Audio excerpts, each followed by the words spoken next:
మొన్న జరిగినటువంటి అసెంబ్లీ ఎన్నికల అనంతరం లెక్కింపు రోజు నుంచి మొదలుపెట్టి అధికార మదంతో Telugu Desam party, Janasena party rowdy మోకలు ఈ రాష్ట్ర వ్యాప్తంగా రెచ్చిపోయి ధ్వంసాలు చేస్తుంటే, మారణ హోమం చేస్తుంటే ఏ నియోజకవర్గానికి ఆ నియోజకవర్గం ఎమ్మెల్యేలు గెలిచిన వారు ప్రోత్సహిస్తూ పైనుంచి చంద్రబాబు నాయుడు డీజీపీకి, ఎస్పీలకి కేసులు కట్టబాకండి, మా కార్యకర్తలు చేసేటువంటి ధ్వంసాన్ని మీరు విట్నెస్గా చూస్తూ ఉండండి తప్పితే మా వాళ్ళని ఎక్కడ ఆపటానికి వీల్లేదు, మీరు పోలీసు ఉద్యోగం చేయటానికి వీల్లేదు అని చెప్పని వాళ్ళ పోలీసులు చేతులు కట్టి ఈ ధ్వంసరచన చేస్తున్నాడు. ఈ రాష్ట్రానికి గతంలో బీహార్ ఎట్లా ఉండేదో, లేదా ఒక ఉత్తరప్రదేశ్ ఎట్లా ఉండేదో, ఇవాళ ఆంధ్రప్రదేశ్ రాష్ట్రాన్ని కూడా ఒక హింసా రాష్ట్రంగా, హింసారాజ్యంగా ఆయన తయారు చేస్తున్నటువంటి తండ్రి కొడుకు ఇద్దరు కలిసి చేస్తున్నటువంటి పరిస్థితులు ఇవాళ ఎంత అంటే పోలీసులు అంటే కాపాడవలసినటువంటి అరాచక శక్తుల్ని, రౌడీ మోకల్ని, రౌడీల్ని అరికట్టాల్సినటువంటి పోలీసులు కనీసం దారుణంగా గ్రామాల్లో, పట్టణాల్లో మర్డర్ కేసు ముద్దాయిలు, రౌడీ షీటర్స్ అందరూ కూడా స్థానిక సిఐల్ని, డిఎస్పీలని ఎరా ఉద్యోగం చేయాలని లేదా, ఉంటావరా నువ్వు ఎక్కడ అని మాట్లాడుతున్నా కూడా కనీసం అన్ని వీడియోలు ఉన్నాయి. ఇవన్నీ హైకోర్టుకి ఇవ్వబోతున్నాం, అన్ని వీడియోలు ఉన్నాయి. స్థానికంగా ఉన్నటువంటి సర్కిల్ ఇన్స్పెక్టర్ని, సబ్ ఇన్స్పెక్టర్ని, డిఎస్పీని, అంటే జిల్లాలో వివిధ ప్రాంతాల్లో జరిగిన ఇన్సిడెంట్లు, ఏరా ఉద్యోగం చేయరా, విఆర్కి వెళ్తావారా, విఆర్కి పంపిస్తారా నిన్ను అని మాట్లాడితే కనీసం పోలీసులు ఆ రౌడీల్ని ఆపే ప్రయత్నం చేయటం కానీ, అమాయకులైనటువంటి అంటే ఒక ఉదాహరణకి బందర్లో తీసుకుందాం. గొడుగుపేటలో ఎంకుల్ గారు బంకెదురుగుండా సందులో ఒక యాదవ్ కుటుంబం, తల్లి కొడుకు ఇద్దరే ఉంటారు. గేదకి పాలు పితికి బతుకుతారు, పాలు అమ్ముకు ధ్వంసం చేసి, దౌర్జన్యం చేసి, అసభ్య పదజాలంతో ఆడపిల్లని, ఆడకూతురిని 30 ఏళ్ళు కూడా నిండు లేవు, 26 ఏళ్ళు, 27 ఏళ్ళు, 25 ఏళ్ళ అమ్మాయిని పసిగుడితో కొడుకుని బిడ్డని చేతిలో సంకనేసుకుని ఉంటే లక్షిస్తాను పొడుకోవే లంజా అని మదం ఎక్కి మాట్లాడారు నవీన్ గారిని రోడ్లెంబడి తిరుగుతుంటే ఆడు హాస్పిటల్కి చేరుస్తారు తీసుకెళ్ళి పోలీసు. ఏం చేయాలి? అందుకే నిర్ణయించుకున్నాం, చూసుకుని 7గురం కలిసి ఎస్పీ గారిని కలవాలి, కలిసి పోలీసు ఇదే రకమైనటువంటి దగ్గరుండి ధ్వంసరచన చేయిస్తే, దగ్గరుండి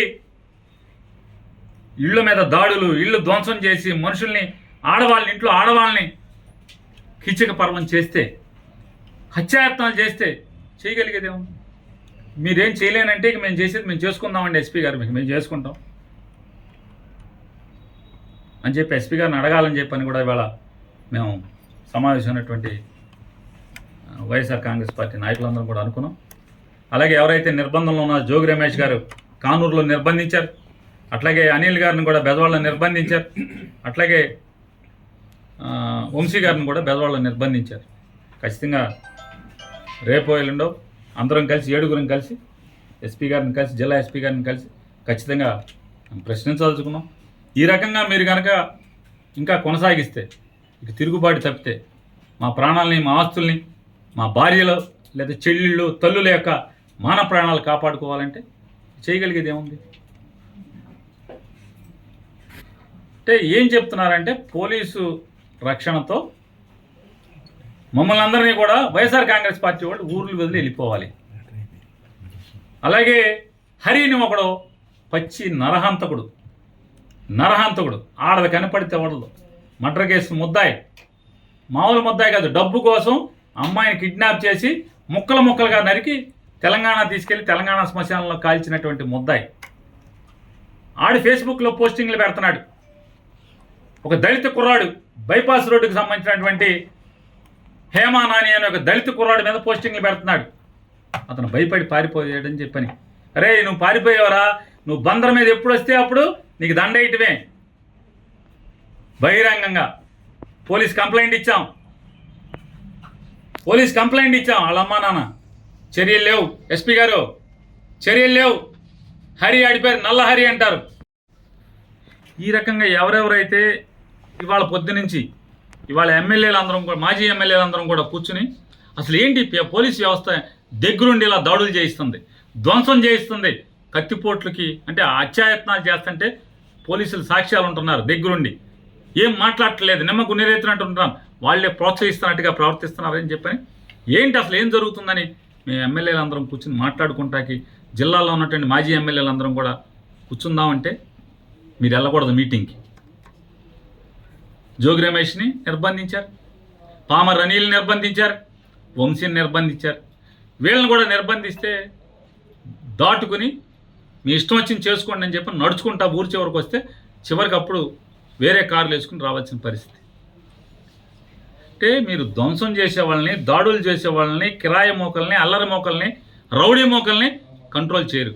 మీ ముందే మీ ప్రత్యక్షంగా మీరున్నంగా ఇళ్ల మీద పడి ధ్వంసం చేస్తుంటే, ఇళ్లలో ఆడమోగాన్ని కొడుతుంటే మాట్లాడరు, కేసులు కట్టరు. ఏం జరుగుతుందా మరి మనం ఏం చేద్దామని చెప్పని ఎస్పీని కలుద్దామా, ఏం చేద్దాం, గట్టిగా పోలీసుని మాట్లాడదామా, పోలీసుని అడుగుదాం, ఇక మీరు కాదు మేమేం చేయలేమండి, చంద్రబాబు మమ్మల్ని ఏమి చేయొద్దు అంటున్నాడు, మా చేతులు కట్టేశాడు, మేమేం చేయమంటే కనుక మా వాళ్ళన్నా మేమన్నా ఇక తిరగబడంటారా, ఏం చేస్తాం, కాపాడుకోండి మీ ప్రాణాలను చెప్పాల్సిన పరిస్థితి కదా మేము మాట్లాడుకుని. అదే ఎస్పీ గారిని అడుగుదాం అనుకుంటున్నాం. మేమందరం 7 కూడా మాజీ ఎమ్మెల్యేలు, ఇక్కడ పోటీ చేసిన 7 అభ్యర్థులు కానీ వైఎస్ఆర్ కాంగ్రెస్ పార్టీ కానీ ఎస్పీ గారిని కలుద్దాం అనుకున్నాం. కలిసి పోలీసు ఇదే రకంగా మీరు కొనసాగిస్తే ఖచ్చితంగా మేము ప్రాణ రక్షణ కోసం, ఆస్తుల రక్షణ కోసం తిరుగుబాటు చేయాల్సిన పరిస్థితి.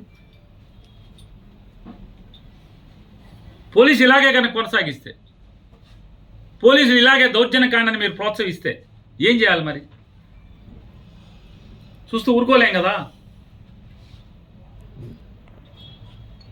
ఇళ్ల మీద పడితే ఏం చేస్తారు? మాన ప్రాణాల కన్నా విలువైంది ఏముంటుంది? ఆస్తులు పోతే పోనీ 2 ఏళ్ళో 7 చాకరీ చేసి సంపాదించుకుంటారు. టీవీ పాత్ర అయితే అప్పో సప్పో చేసో, లేకపోతే అడుక్కున్నాం, లేకపోతే కూలి పని చేసో సంపాదించుకుంటారు. మన యాదవులది గొడుగుపేటలో కేసు లేదు, దీని మీద ఏమో కౌంటర్ కేసు, వీళ్ళ మీద ఏమో చిన్న కేసు. ఆ అమ్మాయిని పచ్చిగా మాట్లాడి పట్టుకోరాని చాటు పట్టుకున్నా కూడా పోలీసులు అక్కడికి వచ్చి స్టేట్మెంట్, భార్య స్టేట్మెంట్ ఇస్తుంటే ఆ ఏఎస్ఐ ఉన్నాడు అక్కడ, తెల్ల జుట్టు, అది చెప్తున్నారు తెల్ల జుట్టు ఏఎస్ఐ అండి, ఎక్కడ ఏఎస్ఐ మాకు తెలియదు కానీ తెల్ల జుట్టు అతనిది, నన్ను సంతకం పెట్టద్దు అంటాడు, మేము మొగుడు పెడతాడులే నువ్వు పెట్టబాగా అంటాడు. నన్ను కదా కొట్టింది, నన్ను కదా తిట్టింది. ఎవరు కంచే చేనుమేస్తుంటే పోలీసే ఈ రకంగా ప్రవర్తిస్తుంటే, దగ్గరుండి గూండాయిజం చేస్తుంటే ఏం చేయాలి? ఇక ఇళ్ల మీదకి పట్టి ధ్వంసం చేస్తే బలరాన్పేటలో వడ్డెర కులస్తురాలు భద్రరావు గారి కోడలు, భద్రరావు అని ముఠా మేస్త్రి, కూలీ ముఠా మేస్త్రి, అంజి అని చెప్పని, అంజి భార్య, అమ్మాయి ముగ్గేసుకుంటుంటే తాగి 10 మంది రౌడీలు ఆ అమ్మాయి కాళ్ళ మధ్యకి బాంబులేసి, అమ్మాయి ముగ్గేసుకుంటుంటే ఇంటి ముందు కాళ్ళ మధ్యకి బాంబులేసి ఏమే నీ మొగుడున్నాడా అని చెప్పని దౌర్జన్యానికి వెళ్తే ఆ అమ్మాయి తిరిగి ఏమయ్యా బాంబులు నా మీద వేస్తావా, నువ్వు గెలిస్తే మీ ఊరేగు, మా మీద దౌర్జన్యం చేస్తారా, నా మొగుడితో ఏం పని నీకు అని చెప్పని అడిగితే ఇంట్లోకి వెళ్ళి ధ్వంసం చేశారు. కేసు లేదు, తిరగబడ్డారు అప్పుడు వాళ్ళు. ఆ ఇంట్లో వెంటనే మొగుడు పరిగెత్తుకొచ్చి, మొగుడు భార్య పిల్లలు కలిసి తిరగబడితే వాళ్ళ మీద 307 చూడండి పోలీస్, వీళ్ళ మీద కేసు లేదు. వీళ్ళ మీద దాడి చేసిన దానికి, ఇంటి మీదకి వచ్చి దాడి చేసిన దానికి కేసు లేదు, వాళ్ళ మీద 307. దాంట్లో మళ్ళీ పోలీసు ఎంత దిగజారిపోయే వ్యవస్థ అంటే, ఇదన్నీ సాక్ష్యం, కళ్ళతో సాక్ష్యం చూస్తూ కూడా. నేను గొడవ జరుగుతుందని బందర్ డిఎస్పీ గారికి ఫోన్ చేశాను, బలవాన్పేటలో గొడవ జరుగుతుందని చెప్పాను, పోలీసుని పంపని. నాకు ఫోన్ రాగానే నేను ఫోన్ చేసి పంపించాను, చెప్పండి అర్జెంటుగా పంపండి. పోలీసు ప్రత్యక్షంగా ఉండగా ఆ ఇంటి మీద గొడవ చేసి కొడితే,